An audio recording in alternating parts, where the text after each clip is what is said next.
merci na bande konyoso bozali, merci à ba motocycliste nyonso parce que le lot sur la dossier na bino.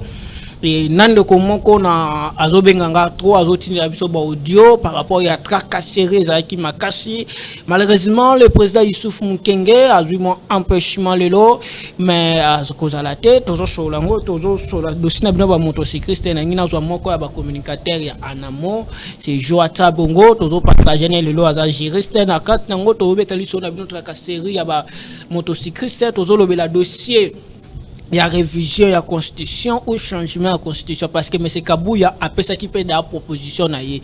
Donc on a ba vidéo et tout ça lui colober là par rapport où il y a guerre, il y a discours, il y a mokonzi ya mboka, diplomatie ya mokonzi ya mboka to kobeta ngope awa eto lobe la 100 jours, il y a gouvernement madame Judith Tuluka. Tout ça on a plateau na Jonathan, merci na bino nyonso de omora tuninga bisuki na isa ki bino déjà que les 6 oyo nde tokacha sur parce que naza chrétien to pour na ministère amen tout ça qui bomango campagne de destruction des hôtels et bandaki déjà le 18 ti tozo continuer nango et aussi là les 6 oyo nde parce que bobi que Israël motonyo so tanga banda benge na montagne sengela ki ala ta saki apa ata putulu na nzoto biso toza ko continuer ko bunda kaka ki bomango. Merci beaucoup na ma femme chérie et Griffith Mbula besika zali maire à palais c'est dit premier ministre chef à gouvernement mutajira gouvernement yewana na pesi mbote bisika zolanda biso nazali lelo na Joata Bongo bonne santé. Oui, très bien ndeko mopandi sango Dieu merci. Na sepeli ko na yo na pesi mokote na bandeko ya sima ya caméra bandeko technique et le cordon ya RTV et aussi na pesi mote na mon frère Gypsy Kono Michel là où il est vraiment de cœur je vous salue et ndekodier na ku pesa malobate sans que na mettre en garde un communicant de PPRD. Un communicant de PPRD à la personne qui parle à moto. Voilà si je ne m'abuse pas qui parle à moto. Messieurs, je vous mets en carte Augustin Kabouya Zamuninga na yote. Augustin Kabouya Azali Muninga ya CG na yote oyo la kisa ba Kongomani ke ba fini maman na yo peso ngisa maman na yo. Augustin Kabouya c'est un homme d'état de plus haute facture. Et quand vous prononcez des propos na ba TV il faut koyeba nini okoloba hein na ba propos Augustin Kabouya lobaki par rapport à la constitution. Et donc, Yoko côté Augustin Kabouya teke attend la constitution. C'est un homme intellectuel de haut niveau. Et donc, je vous mets déjà en carte. To yebi babilo kobino bozo continuer cause ça là. Voilà. Là, on a tellement le bâtiment de la constitution parce que la vidéo est allée, l'image est allée, tout sur l'angle. Mais tout banda d'abord sur la motocycliste, ceux qui glodient tous les mêmes langages, balance à sur la vidéo, on a déjà dans l'illustration. Ba motocycliste, aux alliés il y a des communicateurs, il y a Anamo, il y a le président Youssouf, vous allez actifs. Et dès le d'abord Anamo, ils ont oui, Anamo, dirigé par le président Youssouf Mukenge. Ils ont très bien, ils ont de même morale, toujours pour l'intérêt. Il y a ba moto cycliste, Yango, le président Youssouf Mukenge, que je salue là où il est, et je salue le secrétaire général de Bonheur, je salue le chargé de la. Il y a organisation Mama Egiket, avec équipe Naye, Makamozo Kende Kitoko. Mais c'est cependant que nous avons toujours été actifs et au front pour dénoncer le bavure routier oyo baï motocycliste bako kutananango par rapport ya ba roulage na là et aussi na ba taxe oyo baï motocycliste bazo continuer ko futaka à tout moment. Oto ko tubandaka ko beta mbela balongola biso ndeko die eza malamu na ville moko ya Kinshasa tout le monde na motocycliste a foutaka bourgmestre nyonso na commune azaka na taxe na ye avo foutaka na motocycliste. Ezali malamu te. Nous sommes dans une même ville. Pourquoi pas mettre en place une taxe communautaire qui va permettre à ce que moto a foutu, ça lui permet de circuler sur toute l'étendue il y a ville de Kinshasa. Mais auto comme on a na Ngiringi taxe zali, OK na Makala taxe zali, OK na Kasavubu Kalamu, surtout on a vécu victoire. Nous avons toujours assisté na bavure, il y a roulage oyo ba ko kanga moto ngamo personnellement, il y a un jour na 18h ba roulage ba kanga moto ba kaboli na moto bazui ye ba memi esika mususu moto esika mususu motifo ba kangele e banité. Et ngamoko na assistant échangeur d'ailleurs ngamo na zalaki likolo ya moto et ni tete ma présence likolo ya moto moto wana lingaka perdre ba kangie azo rouler na normal ba policier bazaka na échangeur ba bimi ba kangi moto heureusement kazaki malamu azaba simba yi moto malamu to keiti na comme la son non problème ezani oh non a oule bisika mabe bon ça va a oule bisika mabe na ndeni et les explications que ce genre là m'a donné vraiment ndekodi ça linga passe na mutema na bi bon ça va bolingini oh non ndenge za wana il faut appeler ça 100 000 fois na bi 100 000 na bi moto yango moko evexa même pas 100 000 moto yango moko evexa 15 000.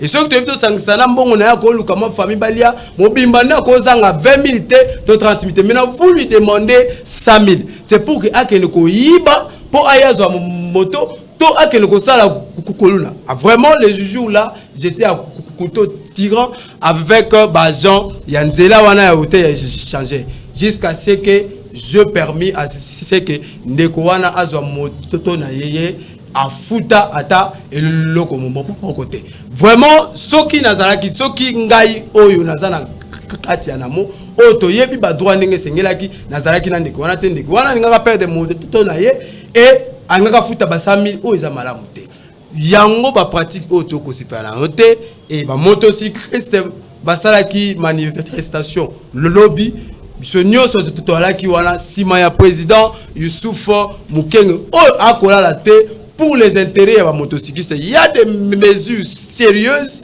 au océan pour permettre na ba kondi ya ville ya Kinshasa to pe na ba kondi ya République démocratique du Congo o bazali na domaine ya transport bazwa ba mesures pour na kosunga wana otali kakaseri ya ba motocycliste tozo condamné ngo pe na dernière énergie nyonso parce que nazomi tu na mutu ko ba pesi ba policier ba pesi bango ezali pour que basa mosala ou bien ezali pour que ba pesi bango ngo na service ba kanga ba motocycliste soko zo sala musala zo sala ma ngai ba tiko zo anga téléphone na ngaba lendi mais ba mitu ko wane ko taka même pas na ngaba e ko taka même pas na ba makale ko taka même pas botie ba mitu ka wana ezali po nazo tu na ministre intérieur monsieur Jacquemain Chabani na tuna ba service nyonso a sécurité botaka ba moniteur te na ba bureau na bino po boluka to sala kini merci beaucoup na monsieur Constant Mutamba na lobaki na ko soutenir yo jusqu'à dernière énergie na ngai o alobi ka ko simba journaliste te na moment service parce que comme ça ba journaliste lokwa bilanga tozo bunda ngape na tena na lichuana balongola biso ba de la presse elongwa nanu ba infraction ça dit makambo lo ba mususu ba mutakomika ka wa lobi wa tibu non Bonjour ba mituka wana ezali po basala mosala be po na ba motocycliste. Ba motocycliste ba sauvaka batu combien na ville à Kinshasa surtout imaginez ce qui mboule beti. Ba wewa ba chauffeur ba to sala grève. Batu ba sauver ville à Kinshasa ba motocycliste. Ba policier moto nyonso comme so bo koti na route mokali. Nazaki wana na maître Cédric ya AFDC je crois tozana ye awa. Na fandi abengo za pe ngona c'était tata na de bonhomme comment na route mokali so koti na route mokali batu ba yebi route mokali wana na yebi na ba venango te ça dit major moko boya za na route mokali wana atambola na jeep ya pembe kombo na ina osenga ngwe pa Cédric na esa ki major wana tobele la na TV abeta tolo abike na ba olongolanga awa te ça dit ba tia barrière bakangaka ba moto so lingo leka fotika 500 bokeyo tiki 500 major wana za wana na luka blanchard mwana ruto mwana mokali pa benga expliquer nga na bando blanc ba aventure mais na kitaki na Cédric na mona ki réalité nango et da pasi to bando beza kabwe pa mon général Kilimbalimba ba sodo bozo tia na nzelo yo d'abord balance sur nos vidéos pardon Claudie tant que moni ba motocycliste ba selbo est-ce que revendication na bango ezali na subasiment babi mana balabala batia to moni même na la police mais moi ba pem de ba yaki ko zawana et batia balabala pour est-ce que bazan a raison Neko Didier pourquoi pas ba kenda ki la autorité na bango revendication d'une chose ezali constitutionnelle. Quand quelqu'un ou un groupe de personnes estime que sur base de droit na bango ils ont violé, bazan a droit ya ko kitana n'entité là pour revendiquer pour que ba droit na bango ils en rassuré. C'est ce que le motocycliste sommes en train de faire pour l'État atteint la bibiso Makamboyo et que ba motocycliste base à la bilanga ya baroulage té. Na ba policier. Motocycliste aza bilanga ya roulage té, aza bilanga ya policier té. Aujourd'hui mutu nyonso azala la police, azala la police anzela, azala même soit disant ba bureau D bakoma bango nyonso na nzela ko kanga bata moto. Oh, ils oublient que moto ezaka na mbongo ebele té. Versement ya moto eza 15 000. Versement à moto. C'est différent à Moutouka. Versement à moto, c'est 15 000. Mais tout le monde s'acharne sur le bateau. Il y a taxi, il y a mon moto. Tout simplement pour créer une fraction et ça, na Moutoutoyate. Et nous, au niveau de l'Anamomo, avec le président national, Youssouf Moukeng, que je suis en train de continuer à saluer par rapport, il y a un effort, il y a continuer comme ça là. Nous travaillons en mettant en place un dispositif qui permettra à ce que l'État a réglementé Yango pour ça là au kangi moi na moto au kangi les infractions au na kangi pour na casque tous les documents on a tout bimisi casque ils a combien 3000 francs. Tous 3000 toke to fouti na banque a eu le quittance aux moto au PPPC au kangié pour l'année tout ça on est en train de travailler sur ça et nous travaillons que pour que bana moto bako vous allez considérer comme état étranger les étrangers coûtent na Congo pas vivre très bien mais nous-mêmes les Congolais na awa na mboka na bibiso to ko vivre malamu te tracasserie pour policiers et l'équipe aussi ba taxe oyo bako foot sa bayi moto na bebeta ka jour moko awa ke na ngiringi puisque slogan la biso c'est toujours sur le terrain na zalaka na terrain na ngiringi na moni koma ba to ya transport ya komi na ngiringi na sosa so que shaba a sosa na veni ngiringi na coin ba transport ya komi ba la kawana ba vérifier ka ba sala ka tracasserie wana ya ko sakana te e ba biloko yo il faut etika moto azui mbongo nzamba sungiye atie moto po merci asala mosa esunga bayi kongomani esunga pena libota na ye mais yo obimi na nzela po o réglementer nzela te mais po o kakangano kaka bayi moto sikele yango moni tout le monde était mobilisé pona koloba merci beaucoup policier na pesi ndeko na pesi bino nyonso moto monsieur Fabrice na pesi monsieur Fabrice Mbote parce que marche esengaki bandeko na biso ya Cash Gold basala yango ezaki reporter na moment oyo soki na silisi awa na zokende réunion na bandeko wana ya Cash Gold nandeko Fabrice quelque part to solo la na yo pesa bino communiquer pour na marche wana bandeko bozo benga biso vraiment ba stopaki yango nano ezengaki makambo mo ifaye basala et tozo kita wana sikoyo quelque part parce que toza tellement vite une réunion juste na quelques minutes awa baso lango merci beaucoup Glody balance sur les mains ya Kabuya alingi to banda na actualité to kana discours oyo ya Kabuya après ngai na tuna ka mituna zaka ya ngai biya nous zaka ya ba invité na ngai à vous la parole ozango le Congo nous appartient zamba osunga biso tokei Glody merci comme responsable du parti nasina limisi bato nyonso wana bino mpe bolimisa bango bolanda makambo wana te. C'est dans cette optique qu'Augustin Kabouya va en guerre contre ceux qui tentent de dénaturer le propos du chef de l'État Félix-Antoine Tshisekedi au sujet de la révision constitutionnelle. Comme le président de la République, Augustin Kabouya est aussi favorable à la révision de cette loi fondamentale de la RDC. Boyoki bato bakomi kosala campagne ya mabe contre tata mokonzi ya ekolo autour ya révision constitutionnelle na koyebisa bino boye. Révision constitutionnelle eza eloko ya mabe te denatire makambo wana te. nga moko nazalaki informateur nayebi balakine oyo eza na kati ya constitution mpona formation kaka ya gouvernement.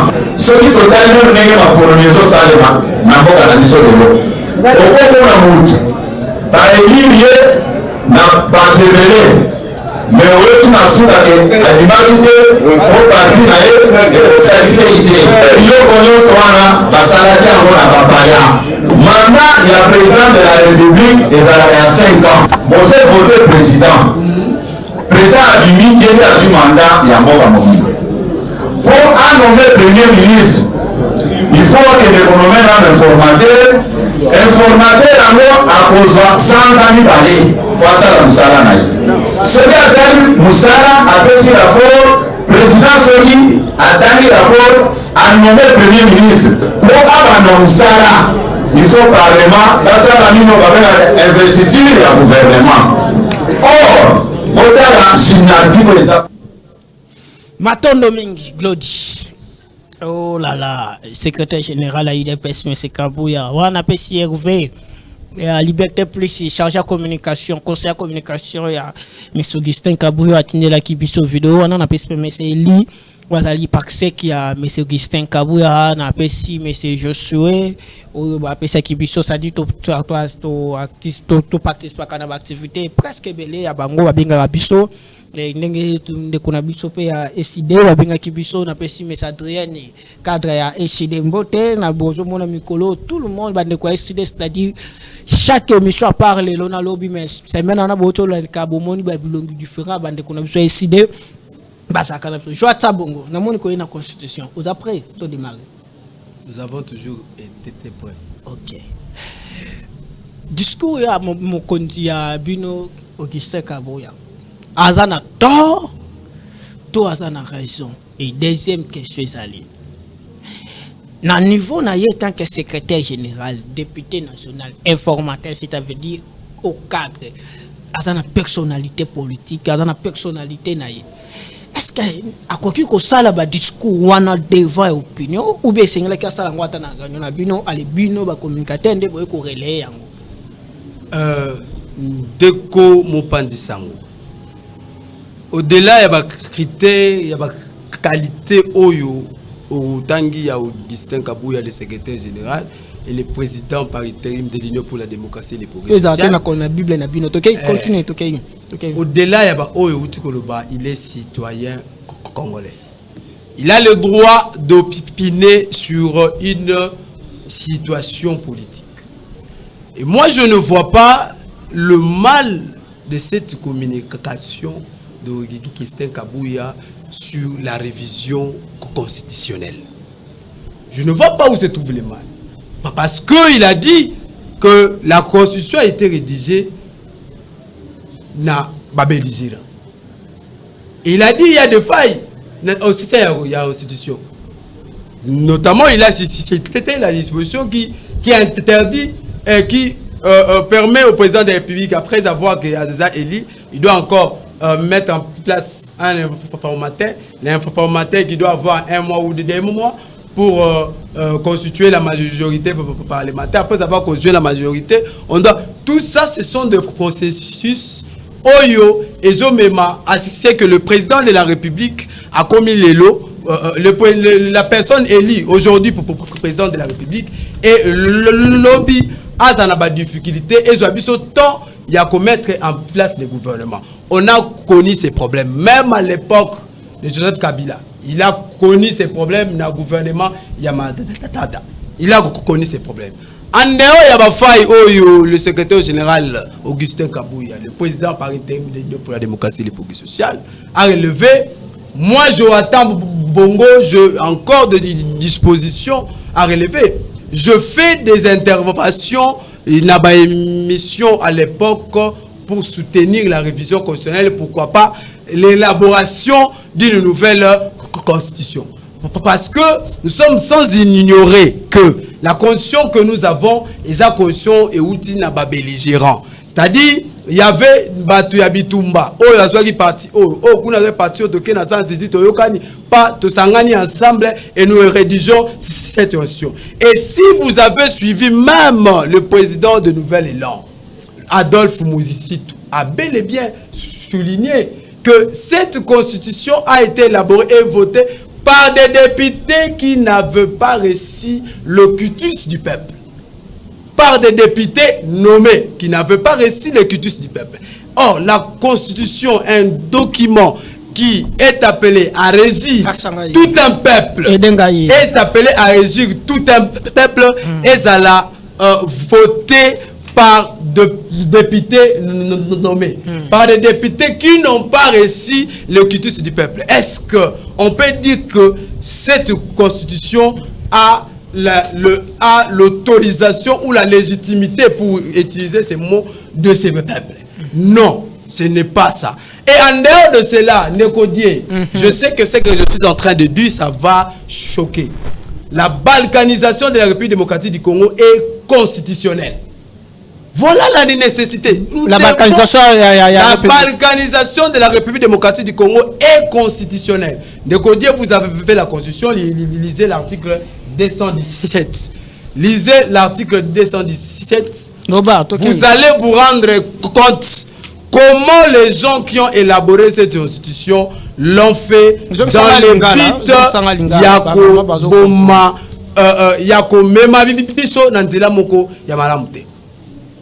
je crois que vous avez fait l'article 217. La République démocratique du Congo peut conclure des traités ou des accords d'association ou de communautés comportant des abandon partiel de souveraineté en vue de pouvoir l'unité africaine. La République démocratique du Congo, pour promouvoir l'unité africaine. Mais il semblerait que selon la constitution, laissez-moi, on peut abandonner une partie de notre souveraineté. Alors la souveraineté, c'est quoi? La souveraineté, Nekodier, désigne le pouvoir suprême reconnu à l'État et qui implique l'exclusivité de la compétence sur les territoires. La République démocratique du Congo, la souveraineté, Oyo, population, Oyo, il faut étendre sur la République démocratique du Congo. Mais vous voyez dans cette constitution, on nous dit qu'on peut léguer une de partie de notre souveraineté pour promouvoir l'unité africaine. Et si vous faites une interprétation profonde, vous allez comprendre, dans l'esprit des législateurs, vous comprendrez qu'il s'agit de la partie, l'une des parties territoriales de la République démocratique du Congo. Donc, il céder à un pays, na batu mususu, pour sauvegarder l'unité africaine. Pour le but que au PC Mozito raison, il y a le baki qui est non constitution autozanango. Ces populations n'ont pas député, mais pas voter qui ont bazaki na qui touche la population terre. Mais tous autant on a préambule de la constitution, on va n'avoir et le biboy. Nous, Vilguin, peuple congolais, Vilguin, unis par le destin et par l'histoire autour de notre idiot de liberté, de fraternité et de solidarité, de justice. C'est-à-dire, comme nous, il place que la population va député parce que apparemment ce n'est pas les députés qui constitution qui na référendum bazui avis à population, ce n'est pas bazui qui avis à député quand même. Ndekodier bazui avis qui na référendum bazui avis à population acceptée. Qui na référendum bazui avis à population et c'est lui qui est appelé à voter cette constitution puisque to ko avis to qui na référendum to avis à population. et que les l'Assemblée nationale, les députés vont étudier la loi et vont la voter. Et les députés Oyo va voter la constitution. À l'époque, ils n'avaient pas le pouvoir, ils n'étaient pas délégués par les peuples pour mettre en place cette Makambo nyonso Kabuya lobi. Na premier mandat, pourquoi Kabuya lobaki yango te? Pourquoi tant bozaki na premier mandat bosala ki étudier te bobanda ko réfléchir te? Deuxième question nangana ke na bakena ka iselo ba question na Jonathan. Tant bozali pour révision ou bien pour changement de constitution.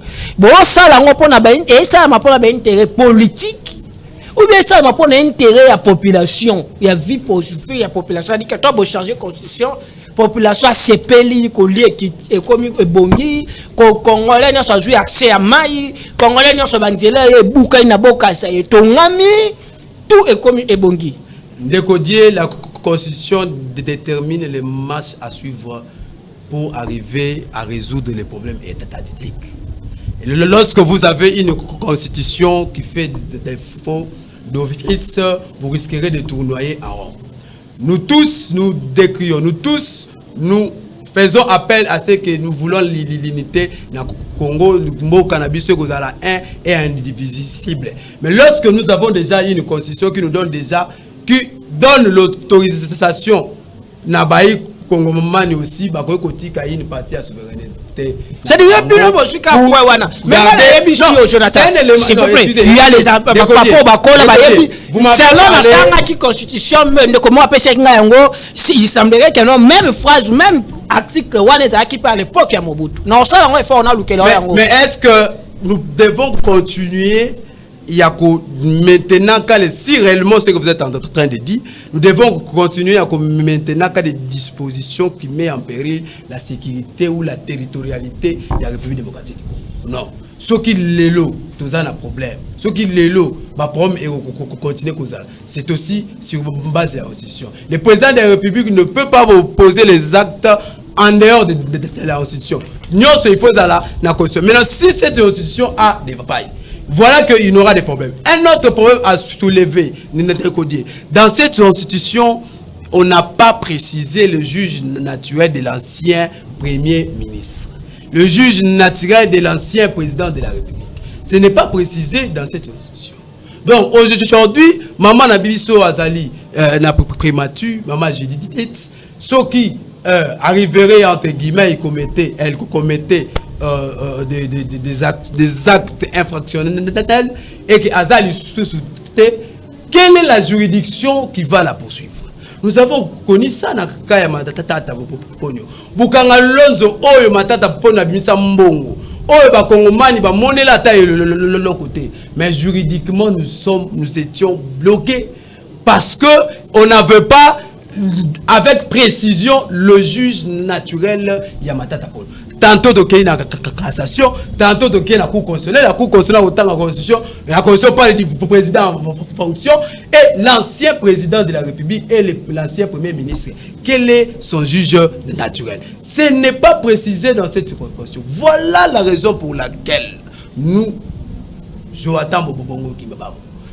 Nazo Nabanda qui débat depuis longtemps la révision constitutionnelle parce qu'il y a des failles, il y a des couacs au Ezali dans la Constitution, nous devons le résoudre. Et le but du juridique au Ezali wana, il faut tout résoudre.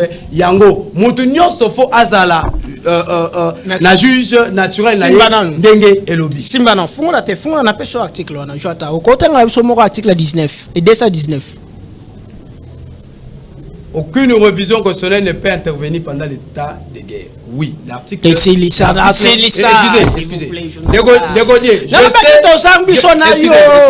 Je savais là où vous alliez atterrir. Tout ça, je le connais très bien. Et nous savons que nous sommes dans un état de siège. Tout ça, ce sont que des opinions que Baï Kongomani bazo. Moi, je suis congolais. Non, laissez-moi. Juriste. Voilà. Bando comme ça, yebi ane wana mo za juriste. Otangi mibeko. Surtout que ne kaka na ndongo otangi na esprit ya mibeko ana otangi. Parce que kotanga na esprit yango za différent. Tokei. Ndeko Didier yango nazo ntine koloba. Tout ça, ce sont des opinions Yabaï Kongman. Moi, je suis congolais, n'a opiné sur la révision. Na bandaka déjà pour opiner ça sur la révision constitutionnelle pour l'élaboration d'une nouvelle constitution. Et deuxièmement, aussi Augustin Kabouya, le secrétaire général, le président par intérim de l'Union pour la démocratie et le progrès social, a opiné étant que par rapport à la révision constitutionnelle. Jusque-là, tu as commis la pratique na yangote. Et nous savons, nous sommes dans l'union sacrée. L'union sacrée est composée des gens chevronnés, est composée des personnes intellectuelles. Nous savons qu'il y a l'article 219 qui existe. Et d'ailleurs, si vous voyez dans mes préparations, nous l'avions prévu. Je sais que l'article 219 existe et qu'avant de concrétiser les souhaits des peuples congolais. Non, je vois pas. Il s'agit là parce que tout le monde peuple congolais, peuple congolais, la constitution, peuple congolais, parce que peuple dépasse la population, la simana yé, Martin Fayulu passe la population, tout le monde qui a une tchawaya qui cap s'il vous plaît quand même. Peuple nous nous lobela. D'abord on a expliqué la constitution. Ouais nous avons mon temps on négocier. Peuple dans la population. Abima total. Na batuno sa peuple de bakolanda ngana ti bango des défis. Babima ba mobiliser total bango si réellement ils ont les peuples ndenge ba zoloba. Je vous dis le peuple est du côté. Il est peuple. Non, excusez. Le peuple est du côté du pouvoir. Pouvoir nini. Le pouvoir c'est parenthèse. Peuple a pouvoir pour nini. Le peuple est du côté du pouvoir.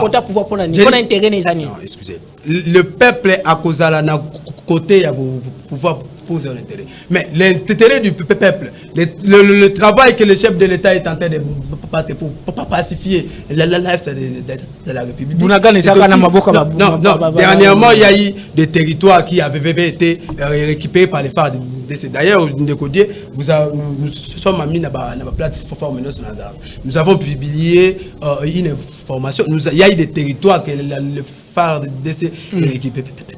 Mais namoni ata mukolo mon côté le groupe ya borderline na groupe ya kabasele balobi même ba pesi félicitations na phare de DC.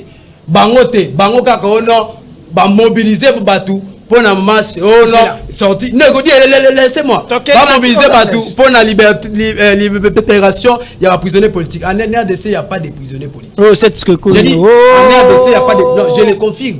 En RDC, il n'y a pas de prisonniers. C'est ce que nous avons prisonniers politiques. Non, vous avez suivi les déclarations de cette qui connaît. Vous avez suivi ces déclarations. Est-ce qu'on peut accepter dans un état où nous prenons l'unité nationale de telle unité? Jama Kabound est un prisonnier politique. Jama Kabound n'est pas un prisonnier politique. Mike Mukeba est un prisonnier politique. N'est pas un prisonnier politique. Je vais vous démontrer dans l'émission organisée, vous démontrer comment ils ne sont pas. Il n'y a pas un prisonnier politique en République démocratique du Congo.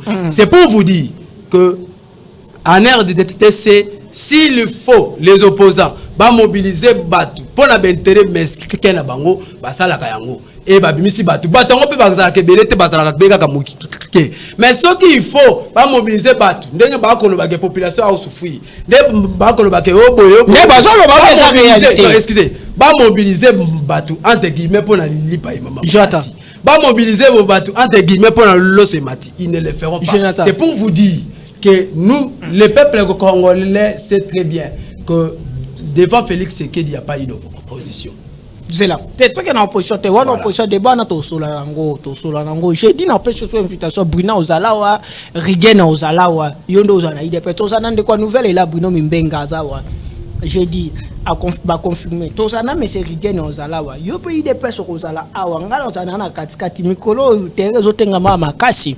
Ozana kalime ozana wana bosola ngonga ite okotangela ngai article oyo et empêcher chef de l'État à concrétiser ba promesse naie sur le plan social, sur le plan économique, côté retour à banzela, côté à Congolais en accès à courant facile, en accès à maille facile parce que même constitution lobby que Congolais n'a pas droit à ça mosala. moko kotangela ngai article o empêcher régime na bino que pour que article wana za la réaliser que Congolais ça a droit à musala. Le secrétaire général Augustin Kabouya a soulevé un point très crucial par rapport à la mise en place des institutions. Cette mise en place des institutions prend du temps. Et vous savez que c'est à peine que le Sénat est installé. Il va pas prendre. Maintenant, imaginez-vous, depuis que le président de la République a été élu en décembre, à Bandagi pouvoir en janvier, depuis janvier, le Sénat, les institutions et l'État, Oyo et ça très importante et où tu as installé Kakao. Mais tout le monde a dit que mon Kozamboka premier mandat il y a ça la projet à 100 jours et Séné ça l'a quitté. Premier ministre ça l'a quitté mais à 100 jours à ça la Kango. OK. On continue na le Sénat depuis janvier, président de la République à Zalaki et depuis décembre élu et depuis janvier Zalaki le Sénat est côté en vigueur na septembre. Ah, c'est un petit que non. Non, excusez. Il y a des actions que le président de la République avant posé en gros il faut que la mise en place par les laissez-moi aller. La Constitution nous dit que le premier ministre après avoir été nommé doit être investi par les parlements. Et ce parlement là est composé de qui? Est-ce que le président de la République a coquille comme mettre en pratique action directement comme ça sans que le Parlement non, excusez, sans que le Premier ministre le Premier ministre doit d'abord être investi pour que les actions des grandes envergures. Mais tout le monde a 100 jours, Jonathan. Ce ne sont que des actions, il y a grande envergure. Mais ça,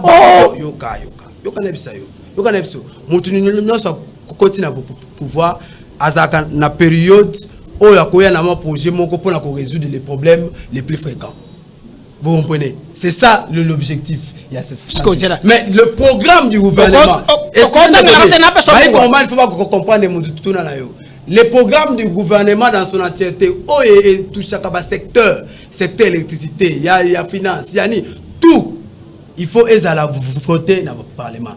Dis-moi, notre Parlement, le bureau définitif et où tu vas faire ici depuis quand? Depuis janvier, non, laissez-moi parler. Depuis janvier, gouvernement et le Parlement où tu vas investir, je crois, dans le moment août. Oui, je crois. Et le gouvernement et où tu vas investir, tout ça, c'est parce que le président de la République, après être élu, il doit constituer la majorité parlementaire, nommer l'informateur qui a des mois. Et vous oubliez que l'informateur qui va constituer la majorité parlementaire est composée des politiques, des personnes lettrées. Et ça nous prendra. Mais Tozalaki, la première mandat, Mokonzamboka, Azalaki, Kakana, Bakouana, la constitution, va nommer informateur, va nommer le gouvernement. Salama, à mon avis, déjà, quoi qu'on a la première mandat. On a premier mandat à réaliser qui ça programme il y a 100 jours. Na habité ce que côté ngala 100 jours il y a président il y a deuxième mandat au 100 jours na isa réalisation ezani o ya sali. Na habité ce que aussi telenga ngomba bande ko baola ngala ndako na habité. Mais tant que mona ki yango déjà. Pourquoi vous changer ki yango te? Oh beaucoup mo sala que non des questions on a tout na boy. Nga tout na déjà boy. Ceux qui vont sali révision constitution. Supposons que va toucher ma deuxième mandat. Va toucher article où le but que mandat président de la République qu'ils allaient toucher en haut va toucher en haut va passer supposons des battus à 5 ans que mandat président à la 5 ans à la 8 ans à 10 ans et à 10 ans chose que va toucher en haut na 10 ans wana président Félix akoya ko banda mosa akoye pas koya ko bénéficier nande va toucher mandat wana akokota ko sala lisusu ko kota tina wana ou bien ya ko sala kaka na 5 ans et onenge koki na 2028 à respecter promulguer mandat wana à la tikina. Godier, on est en train de parler de la révision constitutionnelle. Mais révision, nous ne parlons pas de l'élaboration de la Constitution. Nous parlons de la révision constitutionnelle. L'élaboration de la Constitution, je crois, c'est ce qu'on dit, le changement de la Constitution. Quand on parle de changement de la Constitution, nous mettons la Constitution dans son entièreté. Nous la mettons à l'écart. Là, toye na article musu, ce peut au moins que article moko mibaleza na wakala tozong ça mais toye na constitution sika. Mais dans ces plateaux ou sur ces plateaux, nous parlons de la révision. Révision constitution, pourquoi toucher par article 222? Non. Bon, toucher côté. Non, excusez. S'il faut aller dans la démarche de la révision constitutionnelle, la constitution l'avait bien dit. Il y a des dispositions intangibles. Mais pourquoi nous donner nous faire le procès d'intention? Il y a des journalistes et des opposants au bas prêter bisou. Non, s'il vous plaît, il n'y a pas de journalistes opposants. Nous voulons réviser la constitution. Il n'y a pas de journalistes opposants. On ne révise pas la constitution pour toucher un article verrouillé. Non, s'il faut toucher un article verrouillé, on doit réviser la constitution. C'est ça les termes techniques. Et on ne les fera pas. C'est-à-dire on ne fera pas de révision article 222 et vous a touché. Si nous partons dans la démarche de la révision constitutionnelle, l'article 222 est intangible, est irrévisible. Tu peux réviser yango ata mukie te. To comme na sukasko. Yebsanga 100 jours ya mokonzi ya mboka na deuxième mandat na o réaliser ni na 100 jours parce que c'est là 100 jours ya premier mandat zaki baso de muto ba disco 100 jours na ya premier mandat deuxième mandat. Nous allons l'englober avec nous allons l'englober avec le travail au gouvernement et à Judith Souminois. Oh. Mais c'est ce que je suis en train de dire. Nous allons l'englober avec le travail à Judith Souminois. Oh, laissez-moi négocier. Il y a des prouesses dans certains secteurs. Oh, c'est Salami, le ministère des Finances, mais l'excellence Fofamba fait un travail très remarquable. Oh, les lots va fonctionner comme dans les télé. Oh, les lots grève. Il y a un Sénat, ils ont rassouté au nord pour te foutre à mater. Et comment grève pour Matiabiso salaire, vous voyez déjà les avocats français. Et ceux qui te m'écoutent aussi, madame ministère, il y a justice là, n'en parlons même pas. Oh, il y a une réforme très courageuse. Et autres, ça, la mapèse, continuer comme ça, pour élever justice. Mais je t'ai dit,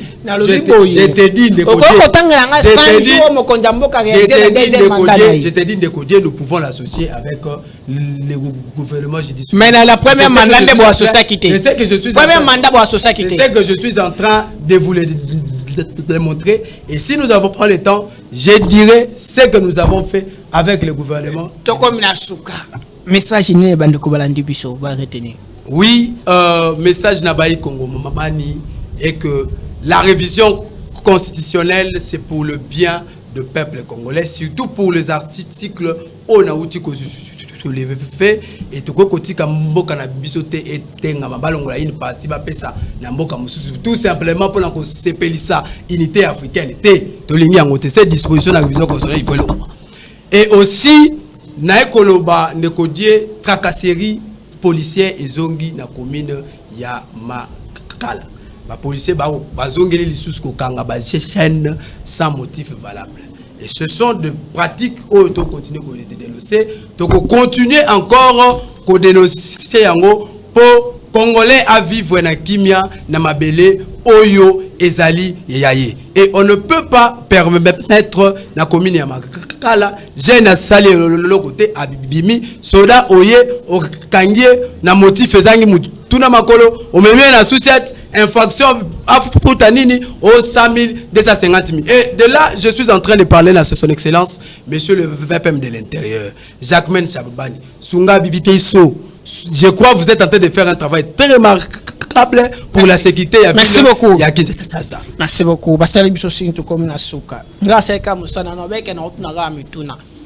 Otunara mituna monsieur Sili nango zaki nango jo atabongo moko ya ba communicateur ya namo to zaki na par rapport ya tracasserie routière par rapport ya révision ou changement ya constitution. Je crois que na ezro ko likiete ke tokozonga na yende na débat ouvert jeudi.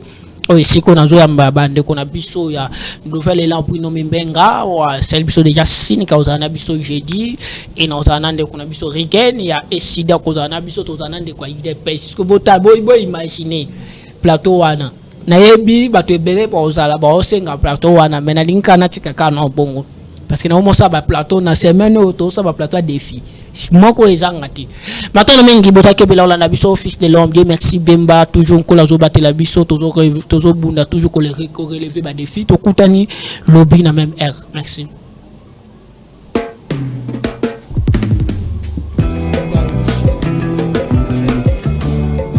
Le Congo c'est notre